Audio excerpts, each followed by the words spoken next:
retornarmos, caríssimo telespectador, já vamos avançar na pergunta. Mas antes eu vou ler o artigo que fala sobre exatamente aquilo que o doutor Mauro e o doutor De Paula falaram e se pronunciaram.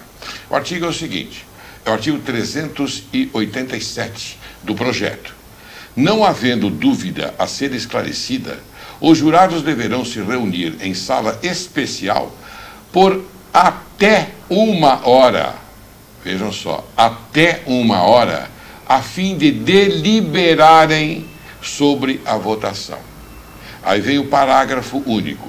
Na falta de sala especial, o juiz presidente determinará que o público se retire, permanecendo somente as pessoas mencionadas no caput desse artigo, ou seja, aquelas do julgamento. E é natural isso. Às vezes, em determinados fóruns não há sala secreta. Então se retiram as pessoas que estão lá para se fazerem, naturalmente, para que os jurados possam conversar. Nesse caso específico. Mas não há, na atualidade, não há conversa entre os jurados, não. Porque são dois princípios, o princípio da incomunicabilidade e o princípio da comunicabilidade, neste projeto. Eu estava mencionando aqui no intervalo, ao doutor Mauro e ao doutor De Paula, que é a mesma coisa que entregar para a sociedade um bolo mal feito. Um bolo mal feito que ele vai se definhando e, no decorrer do tempo, esse bolo pode até apodrecer. Foi isso que eu disse, né, doutor Mauro? Foi. Muito bem, foi isso. Exatamente isso. Então, é isso. Agora eu vou passar a palavra para eles, e eles, então, vão colocar a ideia deles, lógico, cada um a sua, e vamos ver o que vai acontecer até o final do programa.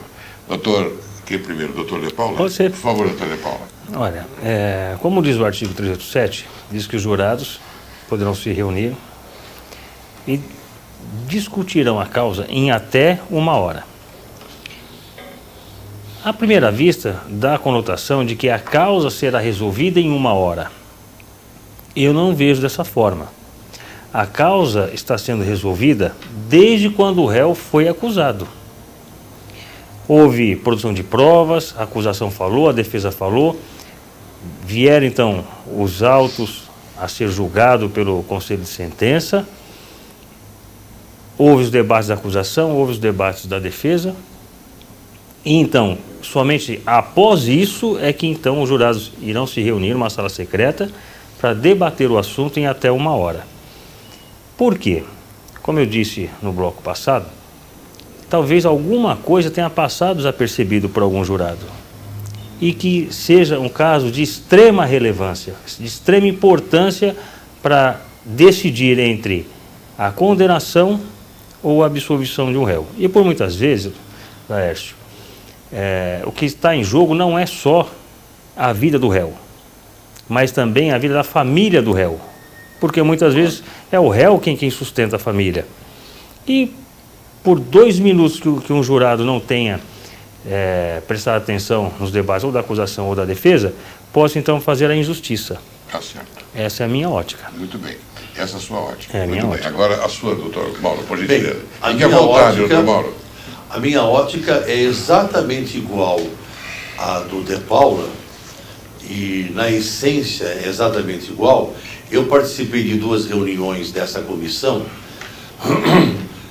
O doutor, conversei com o seu colega, o doutor Rui Stocco, excelente, seu colega desembargador, que também foi membro.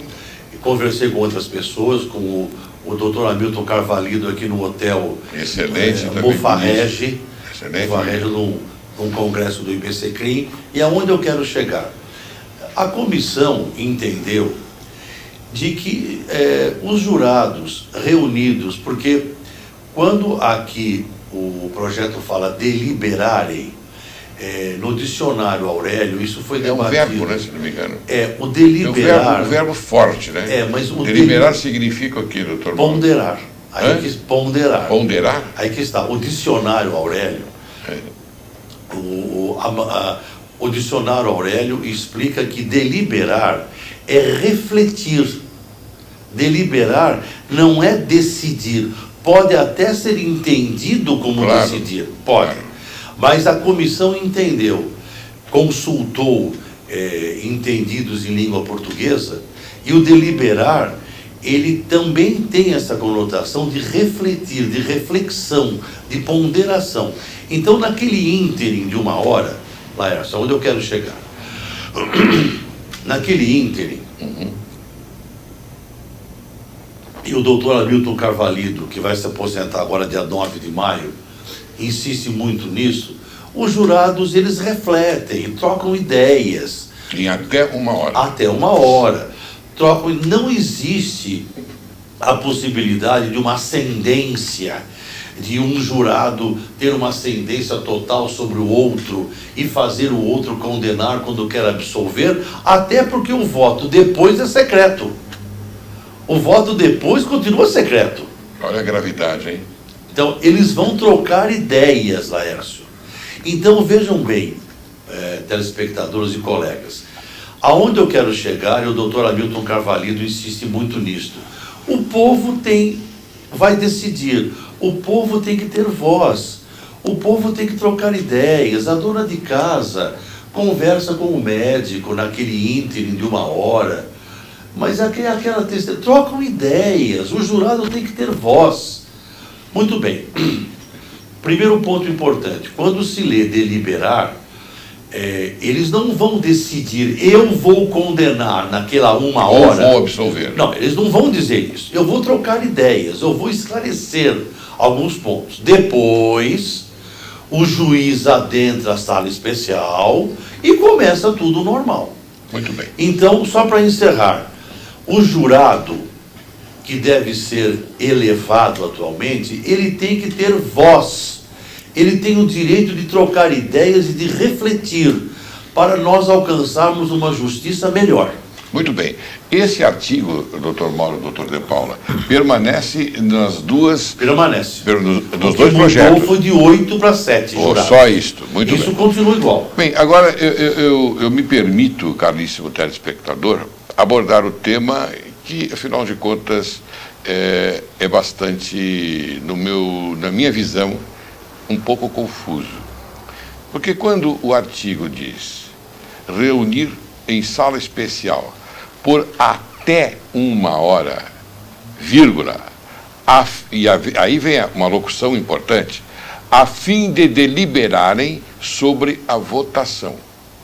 O que significa no meu entendimento? Que eles permaneceram durante todo o julgamento incólume, sem se expressar, sem olhar um para o outro. E, de repente, eles são conduzidos a uma sala secreta, e nesta sala secreta eles podem conversar à vontade, em até uma hora, como se, para se fazer justiça, há um tempo determinado. Na minha visão, não há. Na minha visão, não há tempo determinado para se fazer justiça. Então, dito isto, eu pergunto aos meus queridos amigos e convidados desse programa, o que acham da minha colocação? A minha colocação, ela é exagerada? Ela é contrária à lei? Ou então, aportem, por gentileza. Porque eu fui contra. Eu fui contra, inclusive em outros programas, até eu passei uma mensagem para o nosso querido amigo ministro Carvalho, no sentido de que, por favor, verificasse essa parte, porque é uma parte, no meu modo de ver, uma parte negra no projeto. É uma parte obscura no projeto. É uma parte que deve ser dada maior atenção para não termos posteriormente algum envolvimento grave. Por gentileza, doutor De Paula. Veja bem, eu respeito a sua opinião. Obrigado. Eu também acho que a justiça não deve ser pautada cronologicamente, através da medição de tempo. Não pode, é humanamente impossível fazer isso. Por um outro bordo, a lei ela tem que limitar um tempo para que os procedimentos aconteçam. Se acompanharmos a sua ótica, a qual eu respeito muito, tem muita propriedade, também podemos dizer o seguinte: hoje, né? 1h30 para um réu. Então, a acusação tem 1h30, a defesa tem 1h30. Também estaríamos limitando a propagação da justiça em 1h30 pela acusação, pela 1h30 pela defesa. E ainda acompanhando esse raciocínio, quando há mais de 2 corréus, é 2h30 para os debates, para a defesa. E esse tempo ele é dividido. Então, enquanto o promotor tem 2h30 para falar de todos os acusados, a defesa tem alguns minutos, porque é repartido por advogados. A defesa acaba saindo prejudicada. Em razão do quê? Justamente do tempo, que é o que você disse. Não podemos fazer justiça delineando o tempo. Eu concordo. Poderia até se dizer que o advogado poderia usufruir o tempo hábil necessário para se fazer a defesa. Assim como os jurados também podem se reunir em tempo hábil. Até que, se trocando ideias, não é dizer se vai condenar ou absolver. Eu acho que eu vou condenar, eu acho que eu vou absolver. Isso eles não dirão. Mas, olha, estamos aptos, após 2 horas, 3 horas de debates, de troca de ideias, troca de informações, esclarecimentos. Bom, agora estamos aptos a decidir. Então, pode até extrapolar um pouco mais essa 1 hora. Muito bem. Posso passar? Por favor. Doutor Mauro, por gentileza.